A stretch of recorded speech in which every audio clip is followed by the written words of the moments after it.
on my bed, and this is just so weird because my camera's so far away. You guys are so far away. Like, look, can't even reach you.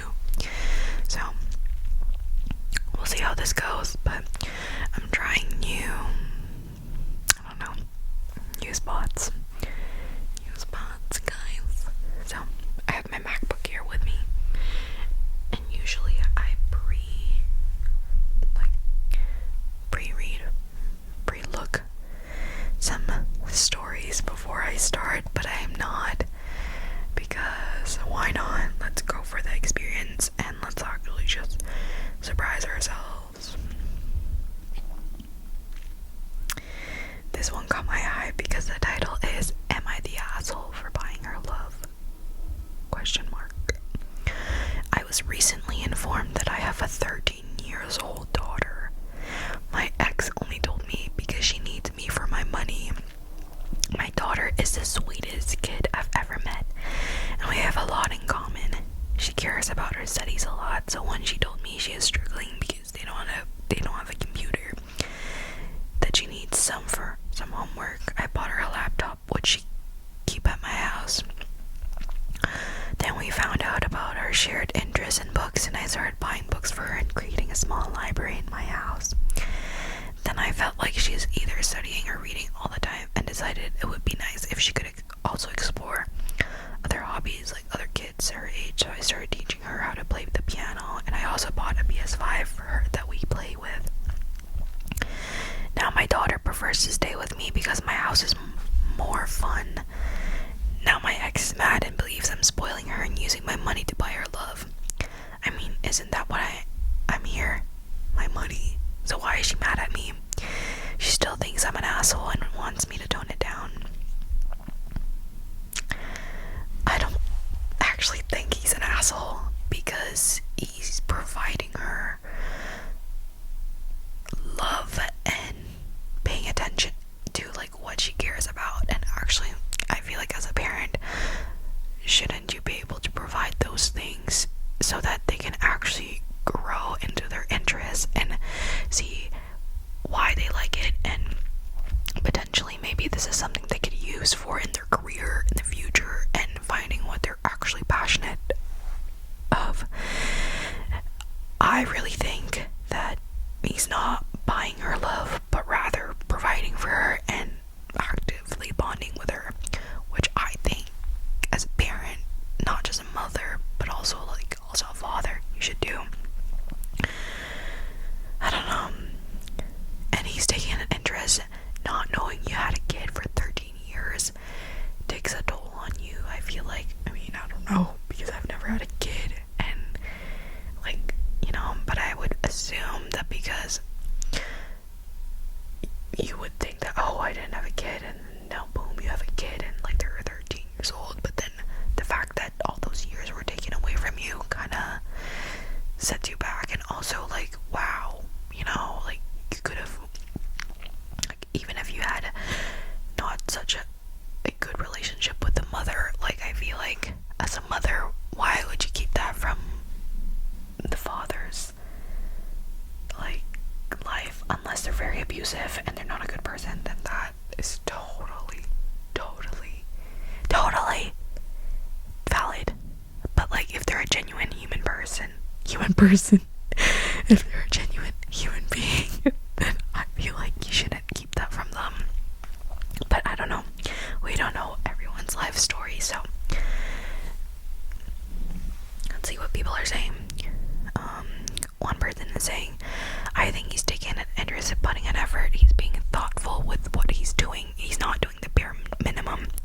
If he was throwing money at her and walking away, that would be one thing, but he's literally teaching her piano, playing video games with her, and building a library based on things they both like. That's just being a great dad, which I agree with.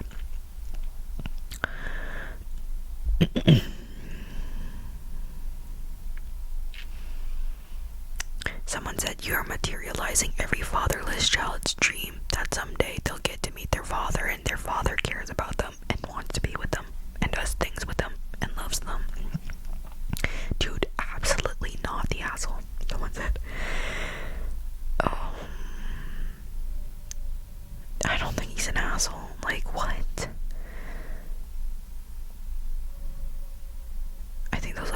ex. I don't know what's happening. I honestly feel like the ex is an asshole. The mom, because why would you keep the kid for like 13 years and then now that contacts you because she needs your money, then you act like this? Like, no.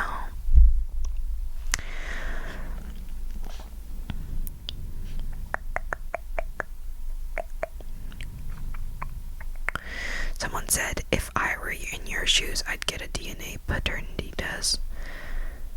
And the person replied and said, I did, not because I doubt that she is mine, but because now I'm officially proven to be your dad, and it comes with benefits. Like, what do you mean by benefits? Like, what do you mean officially proven to be your dad? Someone said. I'm trying to read it.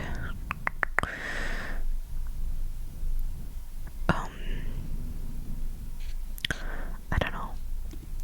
Maybe because, like, if it's genetically, like, DNA proven that he is her dad, then she can spend time with him, like, stay at his house and stuff like that.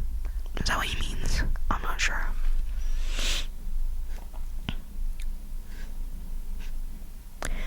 Oh, someone said, your ex contacted you because she wanted the money for herself and not for the kid, but now she's getting upset that you're using the money for the kid rather than her.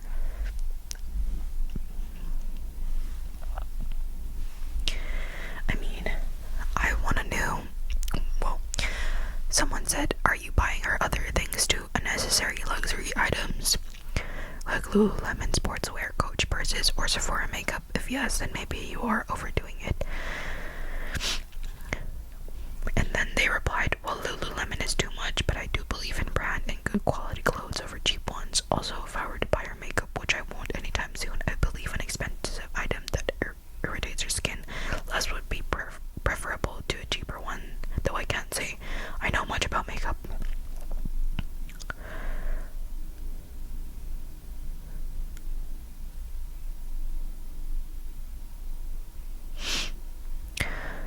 Someone said, not the asshole. If you explained you were insecure, didn't understand your child, so started to buy her a bunch of things that she said she wanted, that would be buying her love. Instead, you're taking an active interest in her hobbies and engaging with her, providing her with the means to get a good education. That shows that you care about her as an individual, her well-being, and her future. It's a little ironic that your ex wanted you for your money, but now that you're helping out financially, she's claiming you're trying to buy her love. It can be difficult to be the primary caregiver, go through all the difficult times, and love your child in a lot of invisible ways, and find your child appreciates and prefers spending time with someone else. Instead of recognizing that, though, she's projecting it onto you because it's too difficult to admit she feels betrayed by her daughter, and she doesn't want to face that it could actually be her own failure that has caused her daughter to feel this way. It's also worth noting that kids aren't always as swayed by material things. Some can be, but it's actually often the attention they crave. If your daughter doesn't feel seen or loved at home, this might be why she actually prefers spending time at yours, even if she doesn't realize it. I don't know your ex or what's happening in her life, but she may not be giving her daughter the attention she is craving. Whether because she just doesn't know better, or she's struggling due to her circumstances. Ultimately, it's not your issue, it's your ex's. You do you. Yo, my posture is killing me. It's so bad. Continue to take an interest in your daughter's world. You're not doing anything wrong. Perfectly said. And we're gonna leave it at that. Okay, let's move on to our next Am I the Asshole? Let's see, guys. Let's see. 10 minutes already. Damn.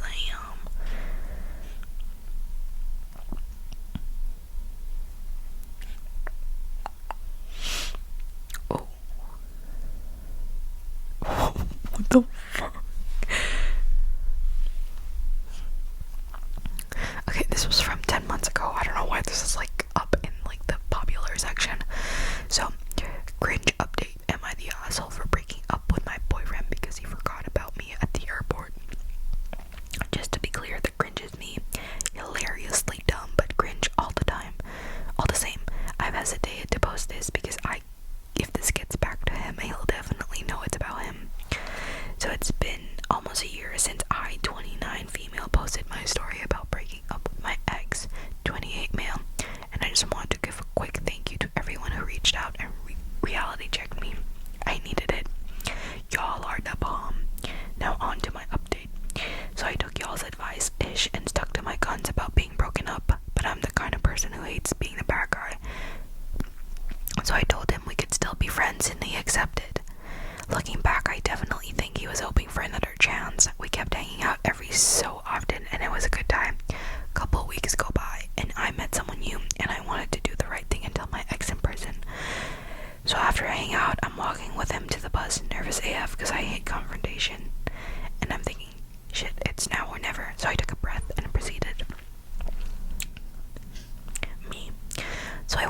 you something because I wanted to be honest with you. X looking a bit trepidatious and says, okay. I wanted to let you know that I've started seeing someone and, give you a heads up. Then X, silence, now starting to rub his head and looking sad. I had a nightmare last night where you told me you were dating someone and now this happens. Me has no idea what the F to say to that. Brain blacks out. I have no idea what the F came over, but I proceed to raise my hands and give Jazz hands and say in a kind of shocked of a small voice, oh my god.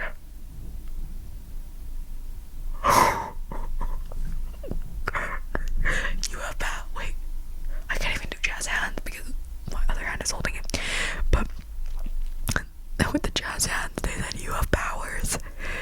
Said powers. Oh my, I would literally just run off. I wouldn't even have to face him ever again. I would unfriend him, block him everywhere, and just never talk to him again because no. Now to this day, I still don't know why the F I did that, and it still cracks me up. I mean, where the heck did that come from?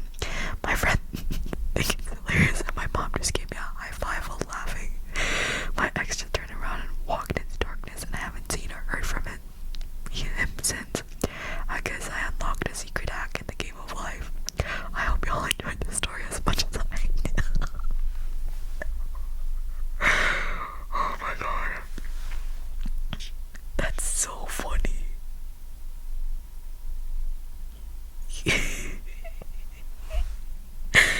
I honestly think that just happens to people.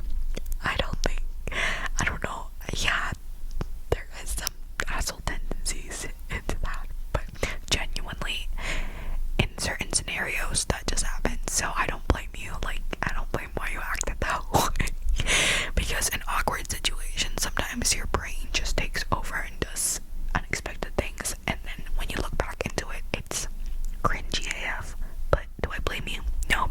Is it funny? Yes. Oh my god. Someone said he was trying to make you feel guilty and sorry for him, but you deflected in the best way possible. You didn't give him the pity and fawning attention he was aiming for. Instead, you turned his dramatics into the joke they were called and called out his silly preciousness. I once dated a loser like him, minimum effort in everything except gaming and excuses, and the obvious emotional manipulation where he feels so bad that you called him out on his shit that he expects you to comfort him. Someone said, this is exactly it. You mocked his nightmare instead of consoling him, and he finally understood that there was no coming back from that. I think that it's not an asshole, because if he didn't treat you right, then who gives the F? So what? You have the last laugh, literally. But I think that, girl, you called him out on his shit, so I feel like that's valid. And honestly, why did you stay friends with him? Because why would you just stay friends with a loser? Literally like that, who forgot about you in the airport? No. That is not an asshole move for you to break up with him because he forgot you at the airport. Be for real. Ew. Yuck. Okay. Let's last one. The last one, guys, because whoa, what is this?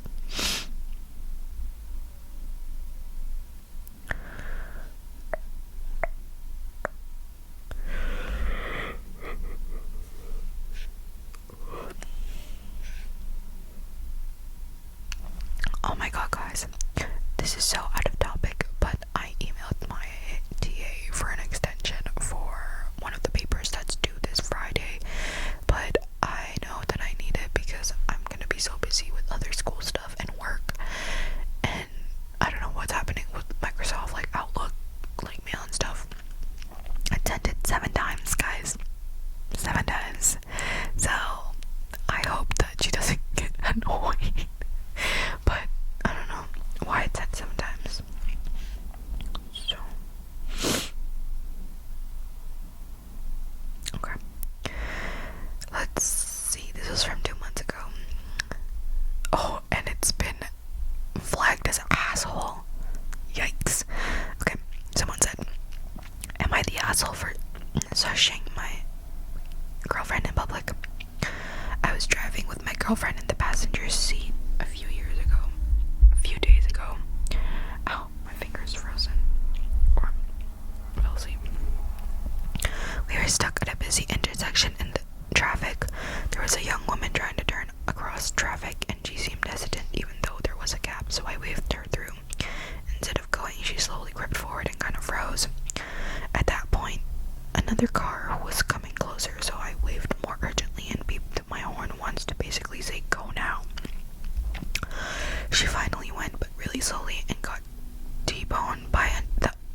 wasn't safe. I immediately shushed her because from the outside it probably sounded like she was accusing me of intentionally causing the accident. I didn't want the cops or drivers getting the wrong idea. The driver passing through admitted fault and was shaken up and crying, but did not accuse me of anything and said she was a new driver. Now she's angry because she says I embarrassed and silenced her in public. She also brought up another incident from a few months ago where I waved someone through and there was another accident afterwards. She claims I keep doing this to young women specifically and that it's messed up. I think that's ridiculous because I wave people through all the time, including men, and I was genuinely trying to help traffic move along. She thinks that shushing was disrespectful and controlling. I think accusing me of intentionally causing an accident in front of strangers was way worse. Am I the asshole?